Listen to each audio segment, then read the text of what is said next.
Welcome to Rise and Shine, your daily business tech boost with me, Charly Leetham. If you're a small business owner looking to simplify technology and get real, actionable advice from someone with 35 years of IT experience, you're in the right place. Every episode, I'll dive into tools and systems like email, CRM, marketing and tracking, and I'll break them down into bite-sized tips you can use straight away. Your time is valuable, so let's get straight to the point. It's time to work smarter, not harder.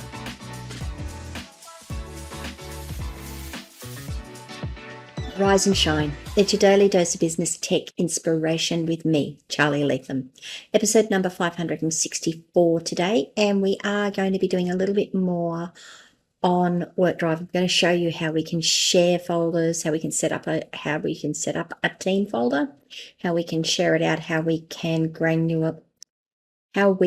share that in a granular fashion so that you can only give people the access that they need or they should have.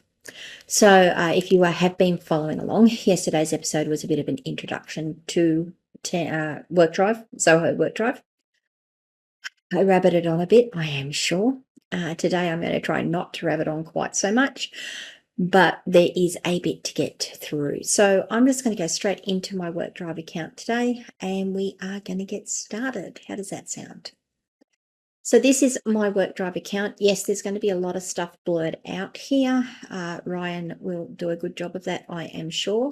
You will see that to get to it, you go to workdrive.zoho.com or .com.au. I normally just go to workdrive.zoho.com and it redirects me through. It depends on which data center you're in as to which extension you get.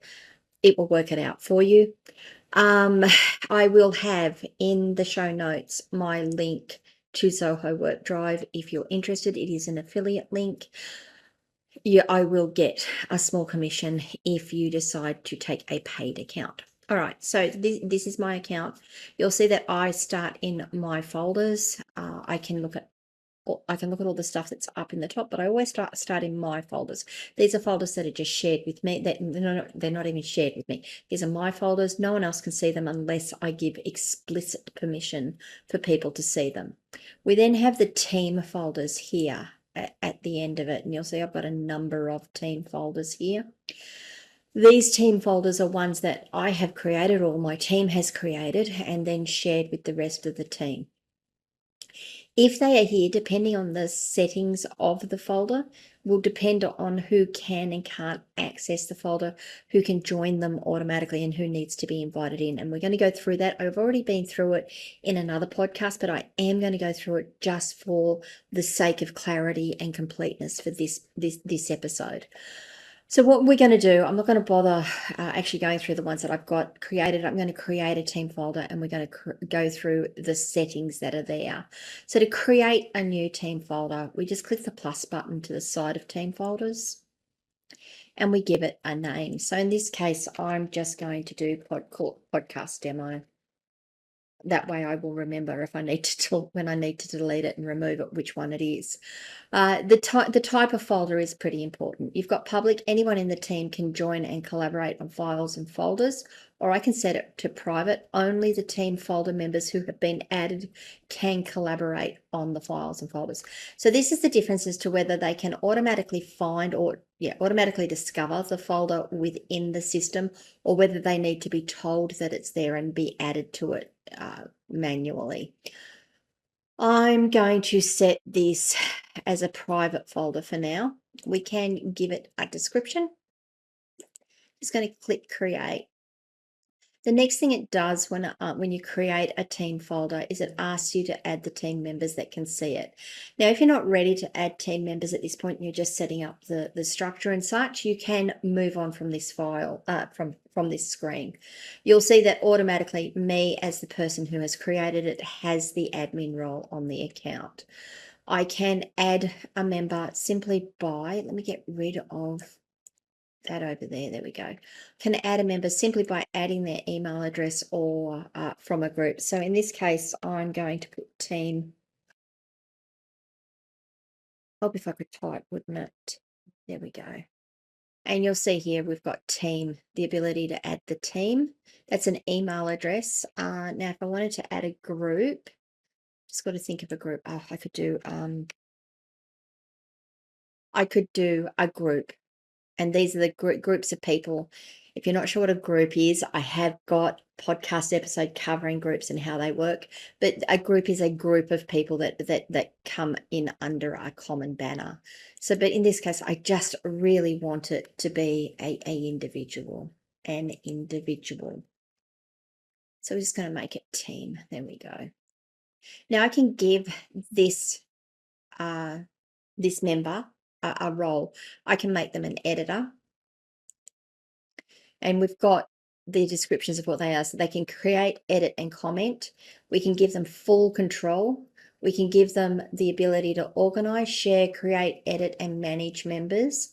We can give them the ability to create, edit, and organize and comment. We can give them the ability as a commenter just to view and comment, or they can only view. Editor is fine. They won't be able to move files around in the folder system. They won't be able to, I don't think they'll be able to create new folders as an editor. Normally I would make them an organizer, but I am just going to leave them as an editor for now. We're just going to click add. Now they'll get an email in their inbox saying that I've added them to this folder, to this team folder. I'm just going to click on the go to team folder, and you'll see in the left hand side, Ryan is going to have to blur this little bit. We've got podcast demo here. So it's been added. You can see I've highlighted it, and we've got nothing in here. We can have a look at the settings already from here, and that's done by the manage option at the top here. We can look at the team folder details. This gives us a lot of information. Gives us the name, it tells us who the members are, it tells us if we've set a description. If we want to change the name, we can edit it from here. It tells me when it was created, who created it, and the size of the file, the size of the folder, and how much storage is used. We can look at the members. So if we want to add more members here, we can. Now, the only members you can add to this folder, I believe, let me just check and make sure I'm not telling fibbies.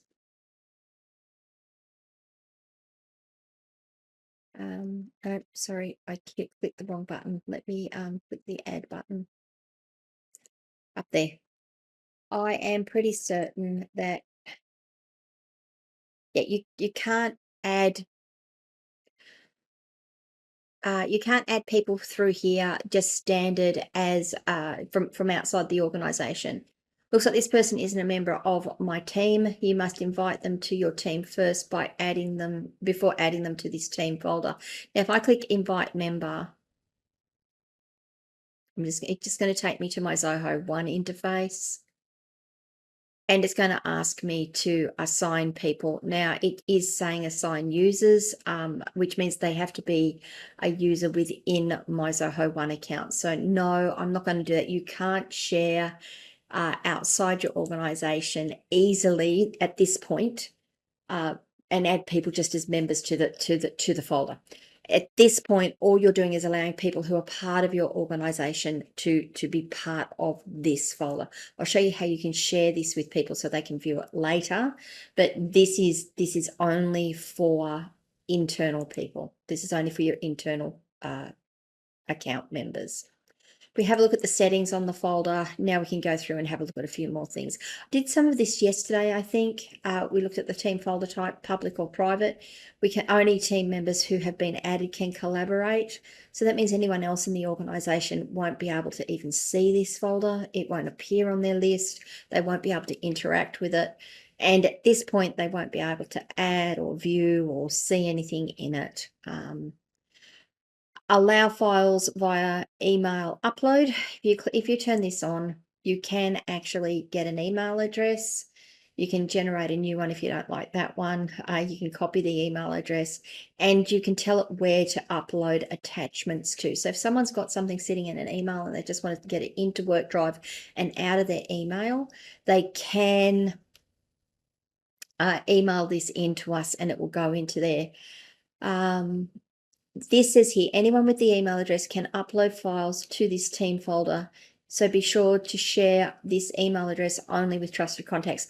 So if you want to get people to email attachments into you, and they're not part of the folder and they're not part of your organization, this is a way you could do it. They could just email the file in, and it will be put into the folder location that you set here. Now, because we're in the podcast demo folder, it's going to be, I'll get to that in a minute. It's going to be podcast demo, but you can also define the folder that it goes into. All your attachments will go into the one folder. You will then have to organize them out from there. I'm sure workflows will be helpful with that in the long run. But for now, just remember that they will all go into one folder and you're going to have to manually organize them from there. You can change that location. So if you don't want it to be email attachments, you can set another folder within the team folder that they go into. You can also restrict it to only be from your editors, organizers, and admins of this team folder. So if you don't want this to be something that is shared externally and used externally, you can just shut it down, lock it down to just your own people. I'm going to turn that off. And to turn it off, you just click the button and it's gone. Allow team folder members to share outside your team. Enable this option to let admins and organizers of the team folder share files and folders outside your team using email addresses, download links, embed codes. If you want to be able to share any of these folders outside of your organization, you need to have this enabled. If this is something that is company confidential and sensitive and you do not want this information getting outside of the organization, turn this off. This is really important. That way no one can share the link. No one can embed it on another site so that people can view it. It becomes locked into your WorkDrive and your organization only. When you share your files, when people look at them, you get a download and print option. You can turn that off. So if you want people just to be able to view it, particularly viewers, if you want viewers only to be able to see the file and not download it and not print it because it's sensitive, you know that they need to look at it, but you really don't want them taking copies of it or getting copies on their local computer, you can turn the share and print options off. This final one, convert all files to Zoho's WorkDrive format on upload. I actually like to leave this off. Some people like to convert it. What that says is that if you have a Word document like a .doc or a .docx and you upload it to WorkDrive and you've got this option enabled, it will automatically convert the .doc to a writer format. It won't upload the .doc, it will change the .doc to a writer format. I honestly like to keep my original files, the ones that come to me as docs and docx's and xls's. Look, the conversions are great. They are really very, very good, but every now and again there is something done that the conversion doesn't work quite right. The formatting gets broken and you need to go back and look at the original document and say, yeah, oh, that's how it's supposed to look, or that's what was there. So I always like to leave the original documents. And then when I'm ready to use it and edit it, I will say, make a copy and edit in Writer. And I'll show you how that all works. But you can actually create a Writer version of it and leave this as your original. So I always leave this turned off when I'm uploading. In the trash, once you've started deleting files and getting rid of files, this is where you will find your recycle bin, the things that you've deleted. You can set how files and folders are automatically deleted by using the data retention policy. We're not going to touch on that today. We might touch on it later, but you can actually define how long it holds things in the trash can, in the recycle bin, until it deletes it. I did cover activity yesterday, but you can see here we don't have a lot because we've just created the folder, but you've got a full audit trail of the activity available on on the folder. It's not just the things that you do to manage the folder and set it up and the settings and such. You can also see who's edited files, uploaded files, move files around, and you can filter them however you want. Okay, and you can also export it. So if you need to get a report for someone, you can export it. We don't have anything shared, but you can see all of your shared files, shared items in this file, in this tab here.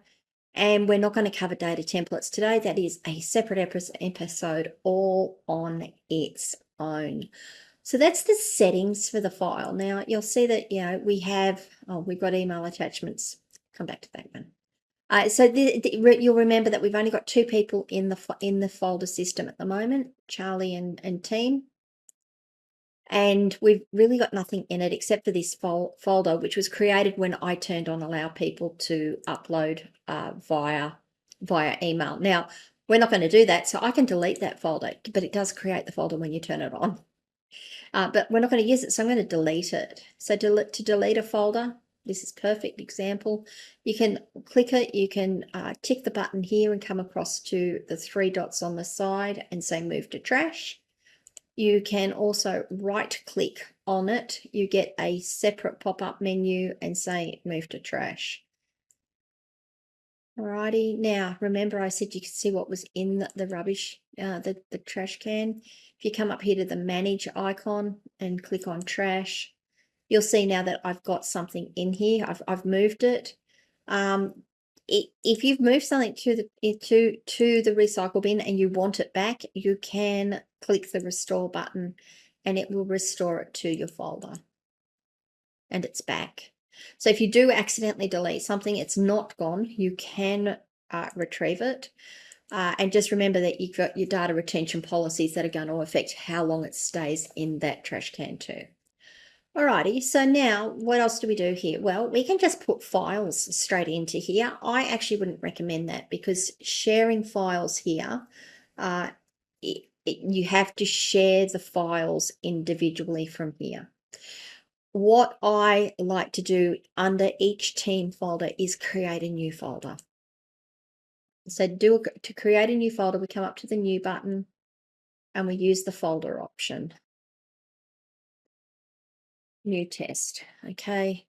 Who can access it? Well, all the team members can access it, or I can actually start specifying this as a customized folder, and I can say, I know I created ACL team as an editor, but in this case, I want them to be able to organize the folder.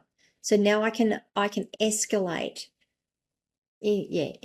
Increase their permissions to be an organizer on this, or I can say, well, look, I just want them to be able to view and comment or to view only on items in this folder. So you can, from here down, start to decide what access levels different members of your team have on each folder. So we're just going to set this to, they're going to set these just to an organizer. We're going to create the folder. So now we have our folder. We have a new folder. You'll see it's got a little icon in the folder here. It says this is a customized folder. So parent folder permissions won't apply to it. So we know just by looking at it that this has got custom permissions on it. Now, if I dig down into that just by double clicking, you get down into the folder. Now I can start creating files. I can drag and drop and upload folders. I can do using the new here. I can upload files and I can upload folders. I can do an import from cloud. Let's just have a look at an import from cloud. I don't have anything authenticated, of course, so it's going to be a little difficult. But if you've got a Google Drive and you just want to pull everything across from a particular folder in a Google Drive, you can do that. If you've got a Box account, you can do that. If you've got a Dropbox, you can do that. If you've got OneDrive, you can do that. And if you were using Evernote, you can also do that. So you can import in content folders, files from different providers as well. All I'm going to do for now is we're just going to create. You notice we've also got the buttons down here. we're just going to create a writer document. Yeah, we're just going to create a blank writer document. And I'm not going to go into how to use writer. We're just waiting for this to load. There we go. Just going to change the name of the folder file. Demo file.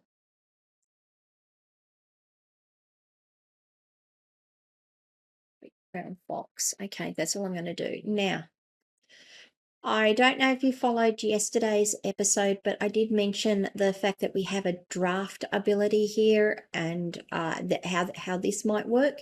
Just going to close that down. If we come back here, you'll see that this file is actually in the folder. It says that it was here. It was created by me. But we've also got this draft. If you mouse over it, it says they're only visible to you. You need to mark them as ready to be accessible by everyone in your team folder. So you can be working on a doc or a spreadsheet and just want to get it to a point before you get people start looking at it and making comments. I know that it annoys me no end when I'm working on something and someone ducks in and says, oh, look, I know you're still working on it. I just want to give you some feedback. Like, no, I'm not ready for feedback. I'm still working on this. No, here's all the feedback. So you can keep it as draft, get everything ready, and then make it ready to go for people to look at. So to start with, we've got this demo file. It's marked as draft. We can't mark it. Oh, we can mark it as ready from here. There's a new version out, and some of these features are new. So we can just mark this as ready from this interface here, simply by choosing mark as ready. And once I do that, it's now come up. Anyone who now is a member of this folder will be able to see it unless I choose the share options. Let's have a look. Yep. No, wrong one. Sorry. We want to hit share. There we go. Just hit the share. And you'll see we've got collaborators of the parent folder, new test, 2 members. These are set by the top level permissions on the folder. So only people who are collaborators of this folder, will be able to see it, and they will get whatever permissions we set to the folder. So you can't, if you've got people as members of the folder, they will get the permissions on the top from the folder itself for anything within here. You can add new members. So for example, I can add Gail.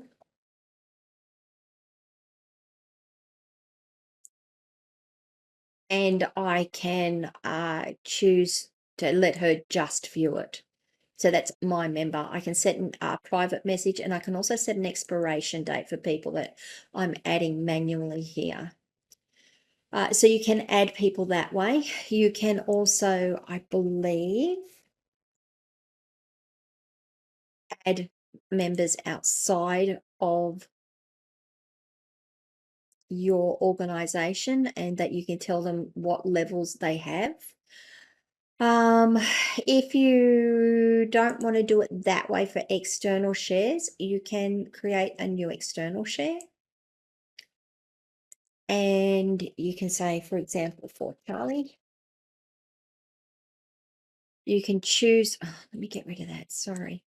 You can choose the access level that this is going to give you a link to share, has. So we're going to make it view and comment. We can set a password for it. We can set an expiration date. We can not allow it to be downloaded and printed. So I can turn that off. We can set, I know I covered this one yesterday, request the user data, what information do you want to get from them. This will give them a form that says, before you can access this file, please give us this information. Now, just be aware with this one, I have had no end of troubles with people saying, but it's asking for a username and password. They don't realize that what it's actually asking them for, no matter how clear the wording is, by the way, they don't realize that what it's actually asking for is their information so we can track it. So just be careful when using this request user data. It can cause problems. And now I'll just create the external share, and that actually gives me, stop it. Thank you. That actually gives me a share link that I can copy and paste and use for with other people. I can modify the settings on it. We can, like, if I get this external share and say, oh, I didn't want to make this view and comment, I actually wanted to make it so that they could edit it or do something else, I can change it here. Okay. The other thing we can do is for the permalink. At the moment, the permalinks are set to collaborators of the parent folder. If I choose change visibility, I can then make it anyone on the internet, anyone within the Leetham Trust. So anyone within the organisation who has an account on the organisation can see, can access this document if I give them the link. At the moment, even if I give someone within the organisation the link and they haven't had the folder shared to them, or they haven't been added explicitly as a share on the file, they're not going to be able to access it. Or I can make it anyone within the internet. So if I want to just say to someone, look, can you review this document and tell me what you think? And they're outside the organisation, I can just share that one document. So I hope you can see here that you're getting some real granularity on how you can break your folder system up and break your files up to be usable in this respect. What else was here that I wanted to cover?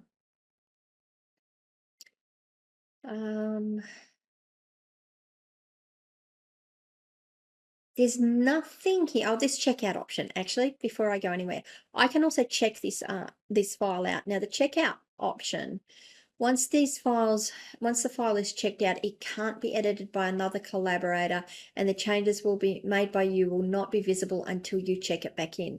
So again, this is another control feature. It's another way of making sure that you can make changes without other people viewing them, without people going in and changing things behind you. I know that sometimes, I'll create a policy document, I'll hand it out to the team will comment on it, then I'll want to go through and add those changes, get my thoughts back in order, and not have them edit it on me. Sometimes people think they're being helpful and try to edit it. Sometimes it might just be that you've got to make the change. You don't have time to say to people, don't edit the document while I'm in it. They may not even see that message. So you can check it out. It will lock it. It will tell them that they can't access the file while you've got it checked out. You can check it out here. I do a checkout.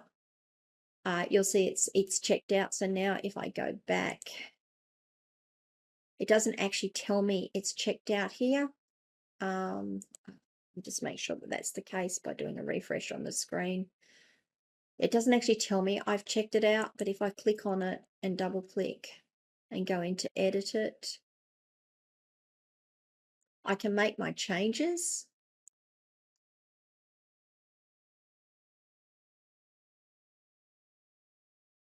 You see up here we've got a little padlock. There it is.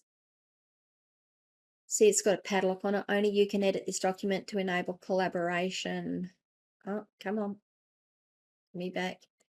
Click collaboration under the review tab. So we can do that here. I'll show you how to check it back in though, because that's what I want to do. That's the demonstration I'm trying to do today. So now we've made those changes. There's no need to save it because it's an in the cloud editor. It changes, the changes are saved as you make them. We just get rid of that. Now I can come back to this file in the system. Go, yep, I'm ready. I'm good that this is ready to go. Right click on it and come down here and say check it back in. I can add version notes and I can check it back in. Now, if I go to activity on the document, you'll see it says that I checked the file out, I viewed it, I made changes, and I've checked in a new version. So you can get an idea of who's been doing what in a file. If you're not sure when it was changed, you've got that activity log. It also shows you that it was edited and who edited it. Okay. I think that covers an awful lot of the basic functionality of WorkDrive. I'm sure there's things there that I haven't covered. that you've looked at and gone, but Charlie, what about that thing? What does that do? I'd really like to know more about that. If there's something there that I've just sort of glossed over and said, oh, look, we'll come back to it, and I haven't come back to it and you want me to come back to it, let me know.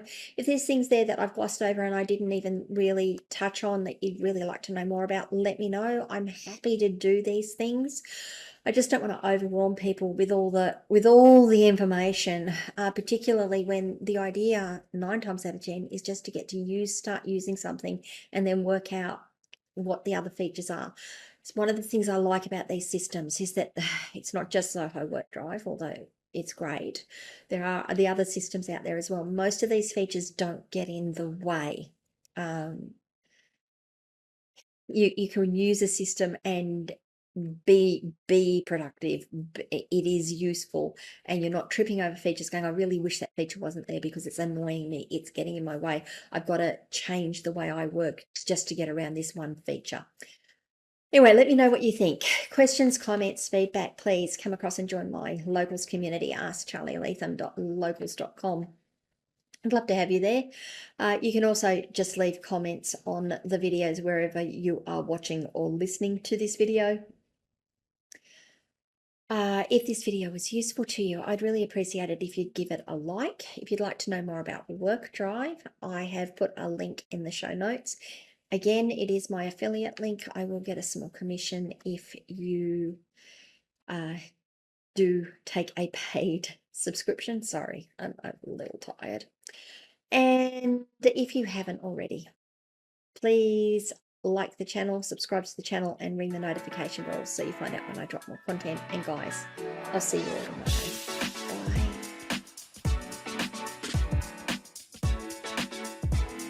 Hey there, thanks so much for tuning in to Rise and Shine, your daily business tech boost. I hope today's episode gave you some actionable insights that will make your business tech work smarter for you. If you found value, be sure to subscribe, leave a review, and share it with other small business owners who could use a daily boost. For more tips, tools, and resources, visit www.askcharlyleetham.com. Until next time, keep rising, keep shining, and let's make tech simple together.